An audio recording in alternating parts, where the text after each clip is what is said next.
Muy buenas tardes, bienvenidos a este programa número 138 de El Juego de las Palabras. ¿Alguna vez se le ha ocurrido alguna expresión como para decírselo a su novia? A su esposa ya no, es que ahora le tiene mucha confianza. ¿Alguna vez le dijo, el cielo llora y es porque tú no me correspondes o algo parecido? Bueno, esa expresión ahora nos suena un poco cursi, pero en aquella época eran expresiones bastante valiosas y tenían mucho significado. A una expresión como esa se le llama literariamente metáfora. Y hoy vamos a hablar de la metáfora a petición del invitado que tenemos hoy, el alumno de quinto año de preparatoria de la Escuela Preparatoria de Río Verde, Iván Eduardo Porras Méndez. Bienvenido, Iván, muchas gracias por estar aquí. Él escogió el tema, así que él se meterá en líos y yo trataré de ayudarlo a asumirlo un poco más. A ver, vamos a hablar de metáfora y vamos a hablar de un autor, ¿no? En particular. Vamos a hablar de Luis de Góngora y Argot. Luis de Góngora y Argot, a ver, ubícanos, ¿quién era ese importantísimo señor en la literatura española? ¿Y qué fue lo que hizo? Bueno, por lo pronto dinos quién era y ubícanoslo en tiempo y espacio. Era Luis de Góngora y Argot. Nació en 1561 y murió en 1627. Fue un poeta, dramaturgo español, considerado como el máximo exponente del siglo de oro del culteranismo o del gongorismo. A ver, ya empezamos con palabrotas, ¿no? Culteranismo y gongorismo. Después vamos a ver qué es esto. Culteranismo y gongorismo, ¿sí? Nació en el seno de una familia acomodada y estudió en la Universidad de Salamanca. Su fama fue enorme durante el barroco y el prestigio y conocimiento de su obra decayeron. En 1627 se le mandó hacer un centenario de su muerte en 1927 y congregó a los mejores poetas y literarios españoles de la época. 1927. En 1927. Estamos hablando de 300 años después. Logró viajar por España y en 1603 se trasladó a Valladolid detrás de la corte en busca de una mejor fortuna y una mejor economía. En su época escribió algunas de las más ingeniosas letrillas y se enfrentó a un terrible y célebre enemistad que tuvo con Francisco de Quevedo. Quevedo lo atacó en su malicioso poema Quien quisiera ser culto en un solo día. Él compuso la fábula del Polifemo y Galatea, donde fue muy criticada, ya que tuvo una metáfora muy pesada, muy recargada, y a veces pues lo consideraban indecoroso para el gusto de la época. ¿Cuál fue la metáfora indecorosa? En el Polifemo fue la mayoría de la obra fue muy sobrecargada de metáforas.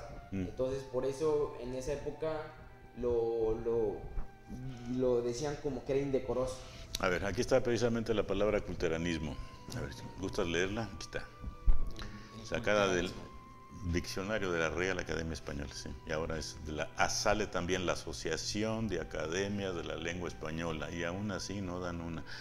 A veces, a ver, ¿qué es culteranismo? Culteranismo es un estilo literario desarrollado en España desde finales del siglo XVI y a lo largo del siglo XVII, caracterizado, entre otros rasgos, por la riqueza abusiva de metáforas sorprendentes, el uso recargado de cultismos y la complejidad sintáctica. Bueno, va de nuevo este pedacito. Es riqueza abusiva de metáforas sorprendentes, uso exagerado de cultismos y la complejidad sintáctica. Sí, digo, si ya la complejidad sintáctica en la actualidad es una verdadera majadería, pues imagínense la complejidad sintáctica más las metáforas sorprendentes y el uso exagerado de cultismos. Era algo así como, para oírme a mí, tienes que ser culto, ¿no? Pues si no eres culto, pues no puedes dialogar conmigo. Bueno, digo, así era el culteranismo. A ver, ¿qué es una metáfora? La simple definición nos dice que es una figura retórica que consiste en trasladar el sentido recto a otro figurado en virtud de una comparación. Otra vez, por favor. Es la figura retórica que consiste en trasladar el sentido recto a otro figurado en virtud de una comparación. Por ejemplo, en virtud de una comparación, si decimos el cielo llora, ¿qué estamos queriendo decir en sentido recto, no figurado? En sentido recto nos estamos refiriendo a que está lloviendo. Ok, decimos el cielo llora. Ahora, la comparación, bueno, le damos animosidad al cielo haciéndolo llorar, ¿no? Lo humanizamos. Eso se llaman antropomorfismos también. Pero si eran pesaditos los culteranos, no se podía dialogar con ellos porque sacaban a flote todas sus... Eso sí, era una manera de lucimiento personal de la época, en que lo que se lucía era el lenguaje, la construcción, a eso se refiere la complejidad sintáctica. En el latín clásico había mucha complejidad sintáctica. Se empezaba por el objeto directo, se dejaba el sujeto hasta el final, y en la actualidad nosotros no entendemos así las oraciones. Tenemos que oír primero al sujeto, luego el núcleo de la oración, después el objeto directo, después el indirecto, después los circunstanciales. Con los circunstanciales sí podemos jugar. No, en aquella época era adornos literarios, pues no había otra cosa que hacer en términos de lenguaje. Ahora, ¿qué más nos puedes decir de este tremendo señor? Ya aquí hemos hablado de Quevedo en más de una ocasión, y sí, era lucha a muerte, literariamente, pero era lucha a muerte la que tenían Quevedo y Góngora. A ver, ¿qué más nos vas a decir de él? Porque ya vamos a pasar al segundo segmento. Bueno, pues que Góngora, Cervantes, le gustaba a Cervantes la forma de expresarse, la forma de traducir, de hacer poesía de Góngora, pero Góngora lo despreciaba a Cervantes, mientras Quevedo era todo lo contrario, odiaba la forma en la que Góngora hacía sus poemas. Eso lo plasmó en ¿Quién quiere ser culto en un solo día? Pero al final hubo un reconocimiento de uno a otro, ¿no? Al final hubo quien dijo, lo que sea de cada quien es muy buen literato. ¿Quién dijo eso? ¿Quién de quién? Bueno, uno de los dos lo dijo, uno de los dos lo dijo del otro. Y bueno, Cervantes era novelista, hacía quijotadas, ¿no? Continuaremos en el siguiente segmento hablando de lo mismo.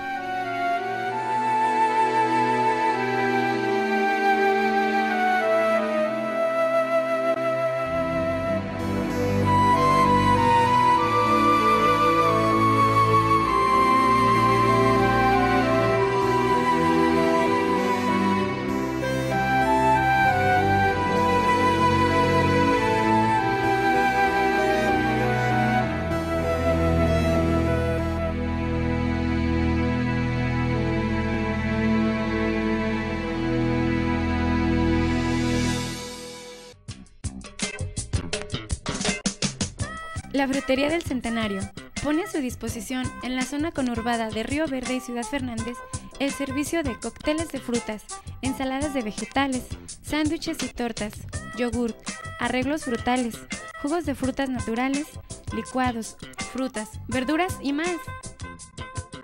Llámanos al 87-20047. Entregamos en su domicilio o lugar de trabajo. Nos ubicamos en Centenario número 269, entre Juárez y Porfirio Díaz, en Río Verde. La Frutería del Centenario.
Muy bien, antes de leer el poema que nos traes, Iván, significa Juan, es nombre ruso,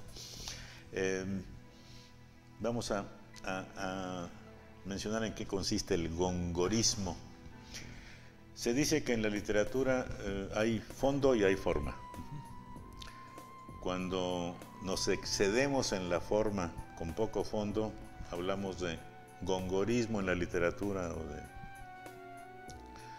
o de figuras churriguerescas, ¿no? Tanto en la literatura como en la arquitectura. Si hay equilibrio entre forma y fondo, se dice que tenemos una visión clásica. O sea, lo clásico no es lo típico, sino el equilibrio entre figura y fondo. Y si es mucho más fondo, prácticamente sin figura alguna, eso se llama conceptismo. Un ejemplo sería: el sol sale en el oriente. El sol sale en el oriente. Hay equilibrio entre forma y fondo. Si solamente fuera, si la expresión fuera conceptista, mucho más fondo que forma, diríamos amanece. Y si queremos hacerlo muy adornado, recurriríamos al gongorismo y diríamos: ya el rubicundo Febo coloca sus rizos de oro sobre el horizonte, para decir que está amaneciendo. Ya el rubicundo es rubio tirando a rojo. Ya el rubicundo Febo, o sea, es Apolo, dios del sol. Ya el rubicundo Febo coloca sus rizos de oro, o sea, los rayos, sobre el horizonte. ¿Estamos diciendo lo mismo? Sí, pero con distinto nivel de equilibrio entre forma y fondo. Clásico sería: el sol sale en el oriente. Gongorista sería: ya el rubicundo Febo coloca sus rizos de oro sobre el horizonte. Y conceptista sería: amanece, como si fuera alemán esto, ¿no? Lo que se disfrutaba en aquella época era precisamente estos adornos verbales, literarios. Y lo que vamos a revisar a continuación es el poema que trajiste. ¿Qué dice el poema? Mientras por competir con tu cabello, oro bruñido, el sol relumbra en vano. Mientras con menosprecio en medio el llano, mira tu blanca frente el lirio bello. Mientras a cada labio por cogello, siguen más ojos al clavel temprano, y mientras triunfa con desdén lozano del luciente cristal tu gentil cuello. Goza cuello, cabello, labio y frente, antes que lo que fue en tu edad dorada, oro, lirio, clavel, cristal luciente. No solo en plata o en viola troncada, se vuelve más tú y ello conjuntamente, en tierra, en humo, en polvo, en sombra, en nada. Bueno, estamos viendo que son 14 versos, 2 cuartetos, 2 tercetos, y esto se llama soneto. Soneto. Este es un soneto. Desde luego, ¿de cuántas sílabas es el soneto? De versos en decasílabos. En decasílabos. Mientras por competir con tu cabello, 11. Oro bruñido, el sol relumbra en vano. Mientras por competir con tu cabello, oro bruñido, el sol relumbra en vano. Mientras con menosprecio en medio el llano, mira tu blanca frente el lirio bello. Esto hay que leerlo despacio, no como noticia. Mientras por competir con tu cabello, oro bruñido. ¿Quién va a competir con el cabello? ¿Quién? El sol. El sol. El sol. Mientras por competir con tu cabello, oro bruñido. ¿Qué es el oro bruñido? Es como los rizos, se refiere a los rizos de la persona, era güerita la persona. Estaba chulita la güerita esta, sí, a la que se dirigió el soneto. Mientras por competir con tu cabello, oro bruñido. Lo tenemos que decir con otra entonación. Mientras por competir con tu cabello, oro bruñido, el sol relumbra en vano, o sea, No de se nada compara sirve, no se compara el rayo de sol con sus rizos. con tus rizos de oro. Sí que era adornado, ¿eh? Mientras con menosprecio en medio el llano mira tu blanca frente el lirio bello. Bueno. Esto es mucha crema a los tacos, es mucho adorno literario. Sin embargo, se decía que era bello. Mientras por competir con tu cabello oro bruñido el sol relumbra en vano, mientras con menosprecio en medio el llano mira tu blanca frente el lirio bello. Y luego dice, a ver, el segundo cuarteto, por favor, Iván. Mientras a cada labio por coquello siguen más ojos al clavel temprano, y mientras triunfa con desdén lozano de luciente cristal tu gentil cuello. A ver, otra vez, por favor, más despacio. Mientras a cada labio por cogello siguen más ojos al clavel temprano, y mientras triunfa con desdén lozano de luciente cristal tu gentil cuello. Bueno, cogello es una forma enclítica, en la actualidad diríamos cogerlo. Bueno, los mexicanos decimos agarrarlo. No tenemos garras. Digo, agarrar es tomar con las garras. Evitamos el verbo coger por su implicación sexual, pero el verbo es ese, el verbo es coger. ¿Sí? Definimos coger, lo tenemos por ahí. ¿Cuál es la definición? Es tener la capacidad o hueco para contener cierta cantidad de cosas. A ver, otra vez, ¿es la capacidad? Es la capacidad o hueco para contener cierta cantidad de cosas. Ok, lo cogí, no lo agarré. ¿Sí? Bien, luego. Goza cuello, cabello, labio y frente, antes que lo que fue en tu edad dorada, oro, lirio, clavel, cristal luciente. No solo en plata o viola troncada, se vuelva más tú y ello conjuntamente. A ver, otra vez ese terceto, muy despacito. No solo en plata o viola troncada, se vuelva más tú y ello conjuntamente, en tierra, en humo, en polvo, en sombra, en nada. Ok. No solo en plata o viola truncada. En el siguiente segmento vamos a tener que decir por qué dijimos viola en lugar de viola. No solo en plata o viola troncada se vuelve más tú y ello conjuntamente, en tierra, en humo, en polvo, en sombra, en nada. Bien, seguiremos hablando de este bello poema de Luis de Góngora en el tercero y último segmento de...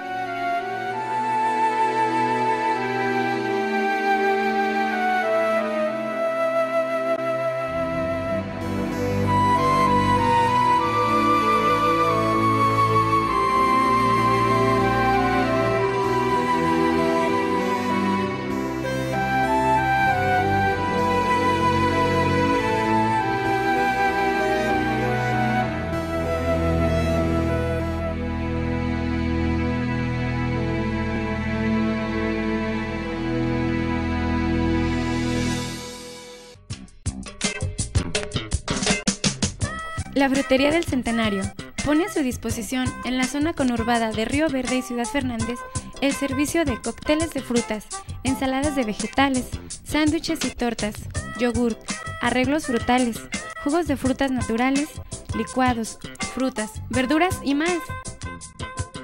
Llámanos al 87-20047. Entregamos en su domicilio o lugar de trabajo. Nos ubicamos en Centenario número 269, entre Juárez y Porfirio Díaz, en Río Verde. La Frutería del Centenario.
tenemos que decir por qué dijimos en lugar de viola troncada, por qué tuvimos que decir viola.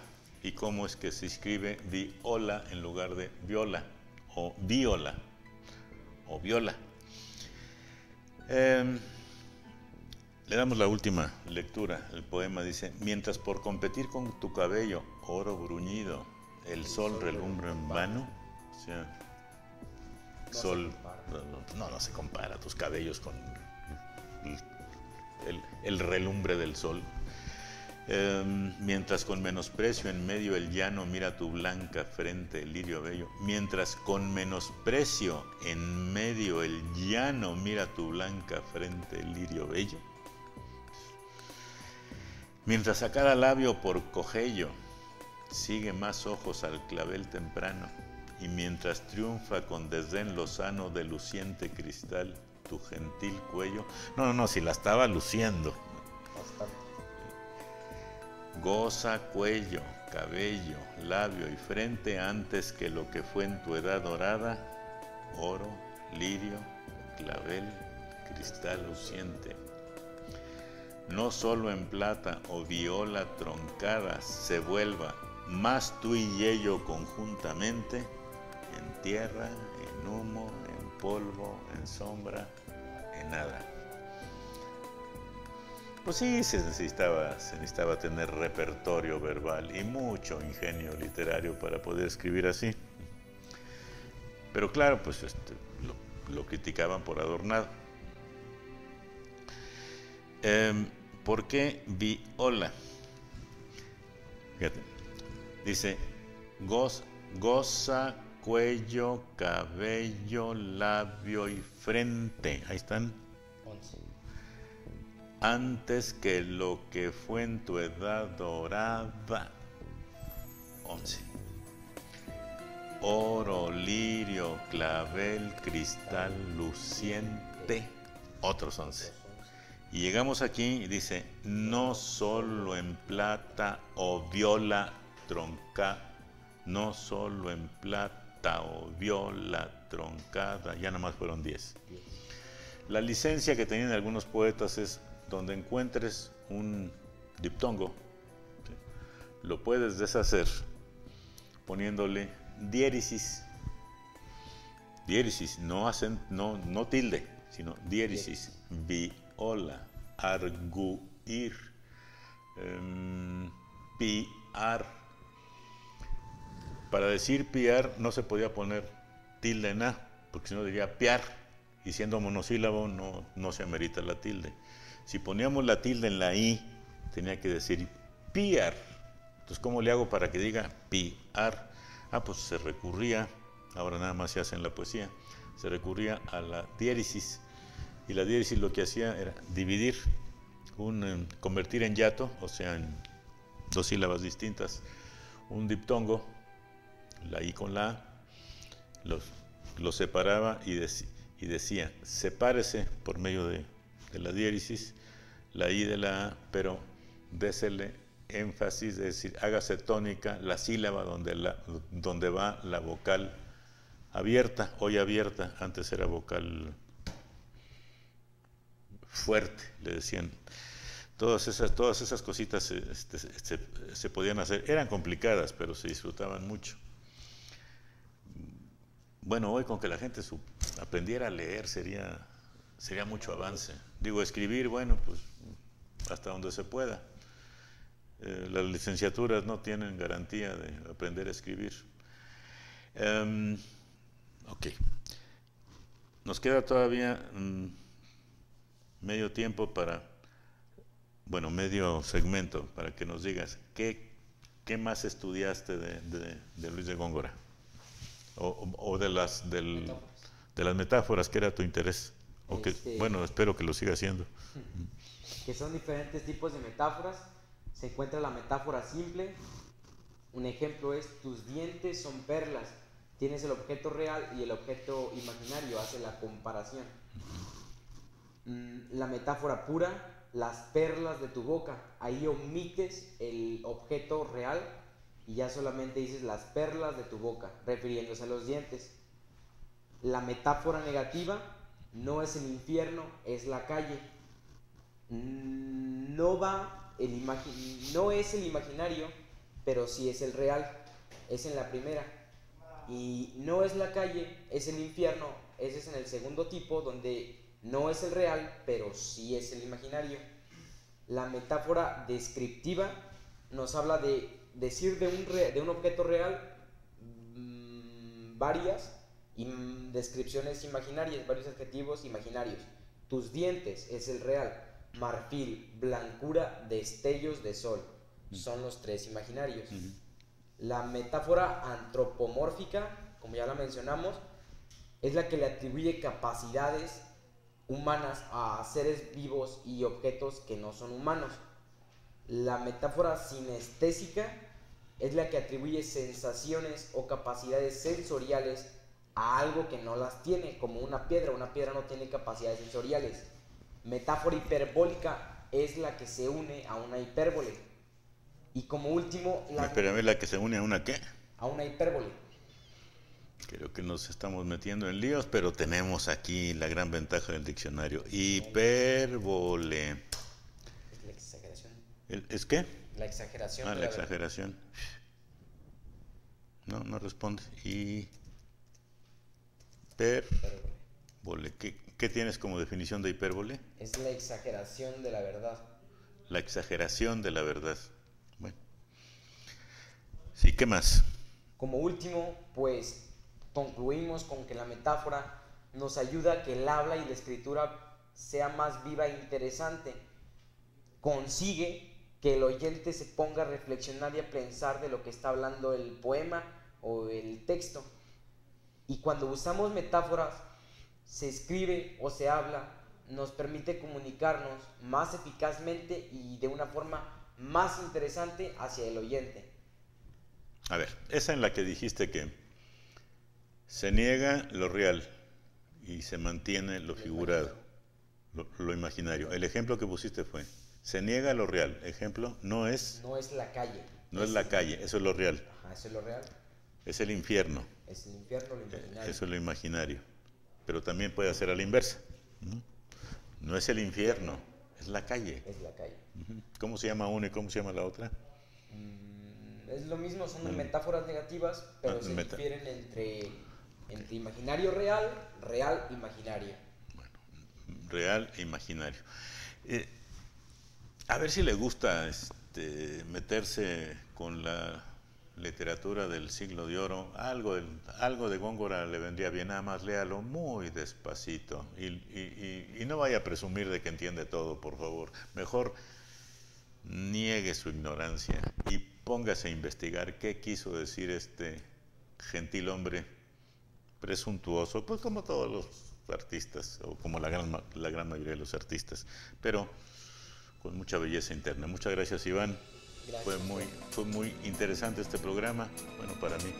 Y como siempre, muchas gracias a ustedes.